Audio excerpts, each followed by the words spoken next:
हमको नीति से चलना पड़ेगा, सच्चाई के रास्ते पे चलना पड़ेगा, बैर भाव को छोड़ना पड़ेगा। सत्संग का मतलब क्या होता है? सत्संग का मतलब होता है कि सारे नदी और नाले समुद्र में जाकर एक हो जाते हैं, सारी गंदगी उनकी खत्म हो जाती है, सबका एक रूप बढ़ जाता है। तो ये सत्संग समंदर है। और हम चाहे नाली बन के आए, चाहे नदी बन के आए, चाहे गंदा पानी है, चाहे जैसा भी पानी है, जैसे हमारे विचार हैं, लेकिन कम से कम यहां इस समंदर में आकर एक जैसे हो जाने चाहिए। ऐसी भावना जब हमारी होगी, नाला तो गंदा है लेकिन उसकी भावना कैसी है कि कब मैं अपने बाप के पास पहुंचू, समंदर के पास। नदी भी यही कर रही है प्रयास, कोई पानी काम ले खूब ले, कोई मना नहीं है। तो अपन क्या कर सकते हैं ऐसे सहयोग नदी की तरह कि कोई पानी को सजाए काम ले ले, अपन कह दे 2-4 लाख रुपए दे जा, तेरे को करोड़ रुपया है, हमारा काम चला जा, हट 1 रुपये को देखा था। फिर तुम परमात्मा से कैसे मिलोगे? तुम बढ़ी नहीं रहे आगे। नहीं, आगे बढ़ने वाला ये नहीं देखता कोई इसको काम ले रहा नहीं ले रहा, उसका ध्येय वहां रहता है। नदी का ध्यान समुद्र से मिलने पर रहता है। तो नदी तो अपन है और समुद्र गुरु है। नदी आत्मा है, समुद्र परमात्मा है। नदी स्त्री है, पुरुष परमात्मा है। शरीर स्त्री है, बोल रहा जो पुरुष है। या स्त्री है या पुरुष है। ऐसा कहते हैं ना कि जिया बिन ध्येय नदी बिन बारी, ऐसे नाथ पुरुष बिन नारी। ये शक्ति जब निकल जाती है तो शरीर किसी काम का नहीं रहता। बिना पति के जिस प्रकार स्त्री की कोई वैल्यू नहीं है। तो नहीं, आप संसार में कहीं भी रहो, कहा ज्योतिरिया पियर रहे, पति को भूले नाए, ऐसे जन जग में रहे पर गुरु को भूले नाए। स्त्री कहीं रहे, ध्यान उसका अपने पति पर रहेगा तो कभी गलत रास्ते पे नहीं जा पाएगी। आप संसार में कहीं रहे लेकिन ध्यान अपनी नीति पर, गुरु पर रहेगा तो आप भ्रमित होने वाले नहीं है। बहुत से कहना है, अरे यार शराबीन के बीच में क्या बैठने का, का कर सके कुसंग मलिया अगर बिस्तना नहीं चालते रहे भुजंग। चंदन के पेड़ पे सर्प कितने भी लिपट जाओ, झेर उस पर नहीं चढ़ता है चंदन पर। चंदन की खुशबू उल्टी सर्प में हो जाती है। तो तुम्हारे पास में गुरु का शब्द है, गुरु चंदन के पेड़ है, तो आपकी खुशबू। सर्प कौन है? जो बैर भाव करते हैं, जहर से काट रहे हैं। तो जहर का मतलब बैर, जिनके मुखारबंद से बैर रूपी वाणी निकलती है, वो जहर ही है। तो उन लोगों पर उल्टा आपका असर होगा, उनका असर आपके ऊपर नहीं हो सकता है। यदि उनका असर आप पर हो गया तो मतलब आपको कोई ज्ञान नहीं है। कहने ऐसे लोगों के बीच में नहीं बैठना। बहुत से कहते हैं, अरे यार संतों के संग बैठना चाहिए, ऐसे दुष्टों के संग का बैठे। मैं संत वो है जो दुष्टों के साथ बैठता है। लट्टू है, दिन में जोड़े जो बेवकूफ है, अंधेरे में जोड़ो।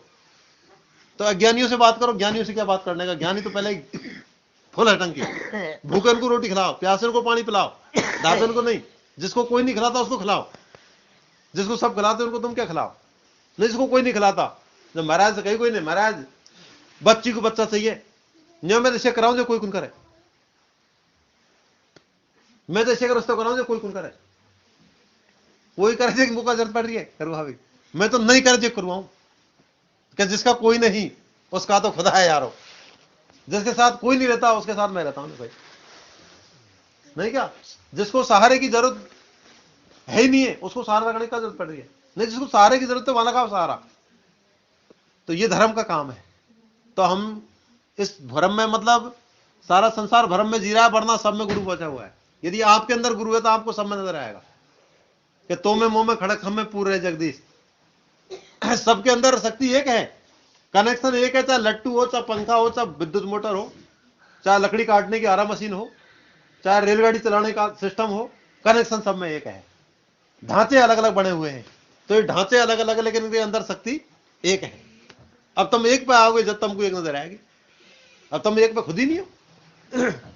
एक जगह आके देखो कि तुमको ये संसार सब अपना प्रेमी नजर आएगा, पर अपन तो ऐसे पड़ोसी भूखो मर भल नहीं, मेरा पेट भरे चाहिए। आज हमने ये कंडीशन देखी है, सड़क पर एक्सीडेंट हो जाता है, आदमी चिल्ला रहा है, तड़फड़ा रहा है, लेकिन वो हाथ नहीं लगाता उसके। खून निकल रहा है, जीव निकल रहा है, बच बच के निकल के जा रहे हैं। कहां है मानवता? इसको इंसानियत कहते हैं क्या? इंसानियत तो है नहीं है। और इंसानियत ही धर्म है। धर्म किसको कहते हैं? कोई हिंदू कहता है, कोई मुसलमान कहता है, ये तो बैक नाम है। मानवता से बड़ा कोई धर्म नहीं है, इंसानियत से बड़ा कोई धर्म नहीं है। ये इंसानियत ही सबसे पहला धर्म है इंसान का। उसके बाद ही पन्ना खोलो गीता और कुरान। इंसानियत नहीं है, तुम कुछ भी पढ़ लो, वेद पुराण पढ़ो, कुछ भी पढ़ो।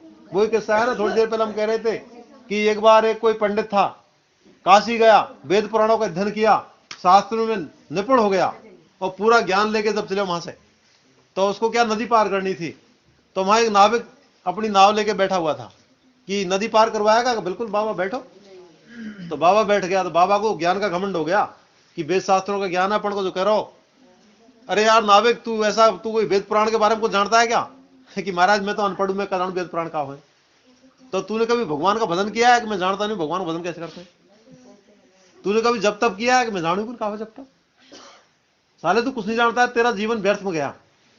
तो महाराज तो तैरवा आएगा, तैरवत कौन है? तो तेरा जीवन दावड़ा व्यर्थ में है। जो तूफान आ रहा नदी में आगे, वो देख लोड़ उठती आ रही है, मैं तो कूदू हाल छोड़ना और कूदू और पंडित भाई डूब मेरे को गए वेद पुराण सब।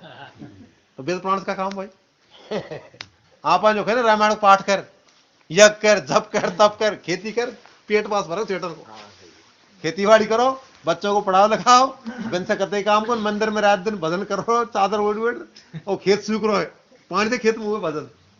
सबसे बड़ी भक्ति तो कर्म है, कर्म से बड़ी कोई भक्ति थोड़ी है साहब। हमारे एक बोटवाड़े का बच्चा था पहले, ये हम कभी ऐसी बात करें जो उन्हें गुरु जी नाश्ते के, मैं तो बात को सुनता हूं उनकी, पीछे बताया उसने तो पागल हो गया। बाद में वो पीएमटी की तैयारी की, उसने 2 साल कोचिंग की कोटा में, 2-4 लाख रुपए खर्च कर दिए। बाप ने कह दिया अब तू कुआं में गिर पड़े, मैं तो पैसे बोलता हूँ। अब वो मेंटली हो गया, बाप का पैसा लग गया, बाप ने मना कर दिया, तो मेंटल हो, जब मेरे पास आया था। क्यों? अब आप इस चीज को देख लो, आप जब दुनिया से मतलब हट जाओगे दुनिया की नजर में, तब इस मालिक की वाणी पे पहुंच पाओगे। तो बच्चा जब मेंटल हो गया ना, तो अपना पाया, जबकि मेरे को भी नहीं मिला, और यार आड़ पर ढोक दे माने, अरे मालिक ने वो बचा। मैंने क्या हो गया? दुनिया मुझसे पागल कहती है, मैं दुनिया पागल है साली, इसे तुझसे पागल कहती। हाँ अब कहीं सही बात आपने। महाराज मैं आपसे बहुत नफरत करता था, आप हनुमान जी के बारे में ऐसे कहते थे, ये हनुमान जी पत्थर है, हनुमान क्या है। अब मुझे पता लगा है, उसके साले के नियम मेरे कलर डंडो दिए थे मेरे, लेकिन परीक्षा में 2 बार फेल हो गए। भगवान ने कभी ध्यान नहीं करे, और मेरे ज्ञान पड़ गया कि बिल्कुल कर्म करने से आदमी आगे बढ़ सकता है। तो हमारा कहने का मतलब ये लोग भाग के भरोसे रहते हैं, भाग कर्म से बढ़ता है। बहुत से कहते हैं ना, जेल में चले गए, अरे भाई भाग में जेल लिखी, तो लिखी कौन नहीं? आदमी के लठ दियो पहले मन मुंड है, कोई आदमी मेरे माने तो पहले कह रहे हो कर्म माने, जब बड़े बाग भाग जेल लायक नहीं क्या कहने कर्म भाग, तो कर्म से भाग का निर्माण होता है। और भाग की बात कुछ नहीं है। बहुत से कहते हैं कि ये तो सब भगवान के हाथ में है, अपन कुछ नहीं कर सकते। गले फिल्म नंबर देखें, ये डोर तो ऊपर वाले के हाथ में है, जिस दिन वो खींच लेगा ऊपर वाले को ना कौन सा ऊपर वाला है। एक चींटी को हाथ में ले लें आप हाल, अभी मैं चींटी को लेके बाहर पटक के आया था, अब मैं उसको तो मिसड़ देता हूं, तो एक डोर कौन के हाथ में? चींटे को मैंने हाथ में लिया और मैंने मसड़ दिया, अब एक डोर कौन के हाथ में आ गई? आगे ना। तो मतलब अच्छी सोच है वो तो उसको छोड़ देगा, और गंदी सोच वाला उसको खत्म कर देगा। तो ऊपर वाला कौन है? जिसमें बुद्धि है, ज्ञान है, जिसको ज्ञान हो गया वही ऊपर वाला है। समझ गए थे सोता था नहीं, जीव सब एक सार है। चींटी को पड़ता है मसड़ देना पड़ता है, छोड़ दे। अब यहां भगवान का आग्रह गले नहीं बाके हाथ में नहीं, हम पास पता था कि बाके हाथ आड़ो। कोई बच्चा है और उसको अपन समझाया, उसकी डांट पकड़ लिया अपन ने, अब बस पूछ कौन बचाओ? तो ऊपर आड़ो नीचे आड़ो? तो ऊपर वाला कहते हैं जो इस कुकर्मों से ऊपर निकल गया, संसारी जाड़ से थोड़ा ऊपर हो गया, वो ऊपर वाला है। और ऐसा कुछ मत नहीं है। कोई कहता है साहब वो भगवान पहले हुए थे, वो अब थोड़ी हो सकते हैं। नहीं, भगवान तो आदि अनादि से चले आ रहे हैं। सूर्य जो करोड़ों साल पहले था वो अब नहीं है क्या? सूर्य तो भाई है जो पहले हो कबू, तो ये बोलवाड़ा हुई है तो पहले हो, केवल ट्रांसफर हुआ है इसका। कहते हैं प्रिंसिपल का पद है, हेडमास्टर का पद है, एक गया तो दूसरा बैठा, तो वही प्रिंसिपल ही, पर शरीर दूसरा। वो सूर्य आज जैसे शुक्रवार है, अब सुबह ही निकलो तो काखेंगे शनिवार है, तो भाई अब रविवार है, तो पर है तो सूर्य ही हुई। नाव कच्ची धल बाको, बस सोमवार खेले, मंगलवार खेले, बुधवार खेले, कि सूर्य वही है। इसी प्रकार ये बोलने वाली शक्ति तो वही है, लेकिन उस बोलने वाले की जो पहचान कर लेगा उसका जीवन सफल है। शरीर की तरफ मत देखो, कुएं की तरफ मत देखो, कुएं के पानी को काम में लो। बहुत से कहे ना कि नहीं कुआं चाहिए, कुआं तो खंडा है, मुंह फोड़ ले, कुएं में से पानी को पियो। वो पानी मन कहते हैं मन की प्यास, तन की प्यास बुझाने के लिए मुंह से पानी पिया जाता है, और मन की प्यास बुझाने के लिए वाणी रूपी पानी कान मुकर पीना पड़ता है। यदि मन की प्यास बुझाना चाहते हो तो वो पानी पीना पड़ेगा, कौन सा? वाणी रूपी। और तन की प्यास बुझाने के लिए ये तो प्रैक्टिकल में चौड़े में, आपको तन को प्यास लगी, कुएं के पास से पानी निकाल के पी लिया, ये प्यास शांत हो गई। इसी प्रकार अब आप आंखें नहीं कुआं ही हो तो कुआं में तो खंडा है, खंडा से प्यास बुझेगी क्या? नहीं, उसमें से पानी पीना है, केवल कुआं मंगवा ही रहेगा।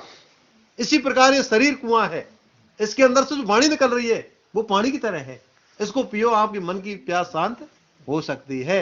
इसी को काम में लेना है। अब कुआं पानी लेके तो कुआं लेके गल रहे साहब, आप चलो, आप किसको कहते हो? ये तो खोखा है, इसका क्या करेंगे? इसके अंदर दुकानों के पास, दुकानदार के पास में गए तो क्या दुकान उठा के लाना है? माल लाड़वा में सामान ही तो चाहिए, पूर्ति सामान से होगी नहीं, दुकान पूरी दुकान चल जाओ, पूरी दुकान किस तरह की? मकान है भाई, रहो उसमें सामान निकाल के ले जाओ भाई। पेड़ में से फल लाना है, पेड़ काट के लाना है, फल ही तो चाहिए।